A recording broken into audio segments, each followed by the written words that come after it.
Everyone, this is Neeraja talks. Welcome back to our channel. ఈరోజు మగవ ఓ మగవ సీరియల్లో ఏం జరుగుతుందో తెలుసుకుందాం. ఈరోజు ఎపిసోడ్ మామూలుగా లేదంటే చాలా బాగుంటుంది. ఎందుకంటే సింధూరను శ్రీవల్లిని తన సైకిల్ మీద ఎక్కించుకొని ఊరంతా చూడడానికి వెళ్తాడు చంటి. సో స్కిప్ చేయకుండా చూడండి స్టోరీ మొత్తం. ఇప్పుడు వీడియోలోకి వెళ్ళిపోదాం. సింధూర శ్రీవల్లి చంటిని తీసుకొని ఊరు చూపిద్దామని బయటకు తీసుకెళ్తారు. తను తన సైకిల్ మీద ఇద్దరిని ఎక్కించుకుంటూ వెళ్తుండగా శ్రీవల్లి మధ్యలో ఒక షాప్ దగ్గర ఆగమంటుంది.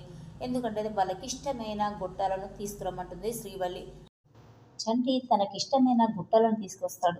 అలా వేలికి తగిలించుకొని వాళ్ళు తింటుంటే చిన్ననాటి ఆటలు గుర్తొస్తుంటాయి. అదన్నీ కూడా మనకు గుర్తు చేస్తుంటారు సింధూర చంటి. తర్వాత తన చేతి కెమెరాతో శ్రీవల్లిని సింధూరను ఒక్క చోట నిల్చోమని చంటి ఫోటో తీస్తూ ఉంటాడు. అదేనండి డమ్మీ కెమెరా. చిన్నప్పుడు మనం చేత్తో అలా ఫోటోలు తీసేవాళ్ళం కదా, అదే గుర్తు చేస్తుంటారండి. సింధూర చంటి కలిసి ఫోటో తీయడానికి శ్రీవల్లిని ఫోటోలు తీయమంటుంది సింధూర. సింధూర చంటి భార్యాభర్తలుగా కలిసి దిగే ఫోటో ఇదేనండి. వాళ్ళు ఇంతకాలం సింధూర పంజరంలో ఉన్న పావురంలా ఉండేది. ఇప్పుడు బయటకు వచ్చిన గువ్వలా ఎంతో సంతోషంగా ఉంటుంది. చిలక గోరింకల్లా అందమైన జంటగా ఉంటుంది. సింధూరను చంటిని చూడడానికి మన రెండు కళ్ళు సరిపోవండి, అంత బాగుంటుంది. తర్వాత వాళ్ళు మళ్ళీ తన సైకిల్పై వెళ్తూ ఉండగా కొంత దూరం వెళ్ళాక ఒక బొమ్మలతను కనిపిస్తాడు. అప్పుడు సింధూర తనకి బొమ్మలు కావాలని అంటుంది. అందులో పెళ్లి కొడుకు పెళ్లి కూతురు బొమ్మను చూడగానే తనకు ఎంతో నచ్చుతుంది. ఎందుకంటే పెళ్లి కొడుకు చంటి, పెళ్లి కూతురు తనని తను అనుకుంటుంది కాబట్టి చంటిని కొనివ్వమంటుంది సింధూర. నువ్వేం చేస్తావో నాకు తెలియదు, నాకు ఈ బొమ్మను మాత్రం కొనిపెట్టు అంటుంది సింధూర. అప్పుడు చంటి, నా దగ్గర డబ్బులు లేవమ్మాయి గారు, మీకు ఐస్ క్రీమ్లు, గొట్టాలు, శనక్కాయలు కొనిచ్చాను కదండి, ఇప్పుడు నా దగ్గర ఏం లేవండి అంటాడు చంటి. అప్పుడు సింధూర, నీకు వచ్చే జీతం ఏం చేస్తున్నావు అని అంటే, అమ్మాయి గారు ఇక్కడ ఇంత అవసరం ఉంటుందో నాకు తెలియదు కదండి, అందుకే అమ్మగారింటి దగ్గరే నా పెట్టెలో దాచుకున్నాను అంటాడు చంటి. నాకు అంత అనవసరం, నాకు ఈ బొమ్మలు కావాలి, నువ్వేం చేస్తావు చేయు, నాకైతే కొనివ్వు అని అంటుంది సింధూర. అప్పుడు శ్రీవల్లి, పాపం అక్క, చంటి దగ్గర డబ్బులు లేవు అని అంటుంది. అయినా నాకు అంత అనవసరం, నాకైతే బొమ్మలు కావాలి అనగానే పక్కనే ఇటుకలు లారీలో ఎక్కిస్తూ ఉంటారు. అప్పుడు చంటి, నాకు పని కావాలి, నాకు డబ్బులు అవసరమని తను స్వయంగా ఇటుకలు లారీలోకి ఎక్కిస్తూ ఉంటాడు. అప్పుడు బొమ్మలతను సింధూరకి, అమ్మ తను నీకు ఏమవుతాడు, తను నీ భర్తనా, నీకోసం ఇంతగా కష్టపడుతున్నానంటే నువ్వు అదృష్టవంతురాలి తల్లి అని అంటాడు బొమ్మలతను. సింధూర, అవును నా భర్తనే అని అక్కడైతే చెప్తుంటుంది.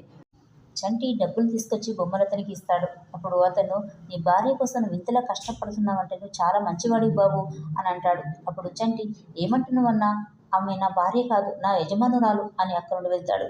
అప్పుడు బొమ్మలతను, ఆ అబ్బాయి కాదంటున్నా, నువ్వు అతనేం భర్త అని అంటున్నావంటే నువ్వు అతను ఎంతగా ప్రేమిస్తున్నావో నాకు అర్థమైందమ్మా, కాదన్నవాడే నువ్వే తన భార్య అని అందరికీ చెప్పే రోజు వస్తుందమ్మా అని బొమ్మలతను అంటాడు. తర్వాత తులసి సింధూర గురించి ఆలోచిస్తూ ఉంటుంది. ఎందుకంటే సింధూర చంటిపై చూపిస్తున్న ప్రేమ తనకి అనుమానం కలిగేలా చేస్తుంది. అప్పుడే ధర్మయ్య ఇంటికి వస్తాడు. పిల్లలు ఎక్కడున్నారో కనిపించట్లేదు అని అంటాడు. అప్పుడు తులసి, చంటికి ఊరు చూపిద్దామని ఇద్దరు వెళ్ళారు అని అంటుంది తులసి. తులసి, మన సింధూరకి ఒక మంచి సంబంధం చూద్దామండి అని అంటుంది. ధర్మయ్య, మనం అంత మంచి సంబంధం తీసుకురాలేం కదా, అయినా చెంచలమ్మ చాలా మంచి సంబంధం తీసుకొస్తుంది కదా అని అంటాడు. ఎవరు ఎప్పుడు ఎలా మారుతారో తెలియదు కదండి అంటుంది తులసి. అప్పుడు ధర్మయ్య, అలాగే చూద్దాంలే అని అంటాడు.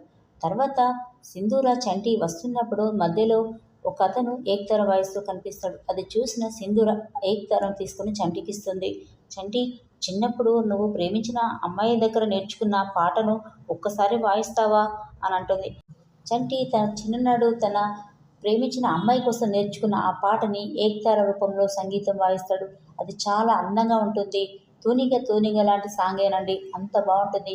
ఈ వీడియో మీకు నచ్చినట్లయితే ప్లీజ్ లైక్ అండ్ సబ్స్క్రైబ్ చేసుకోవడం మర్చిపోవద్దు. Thanks for watching.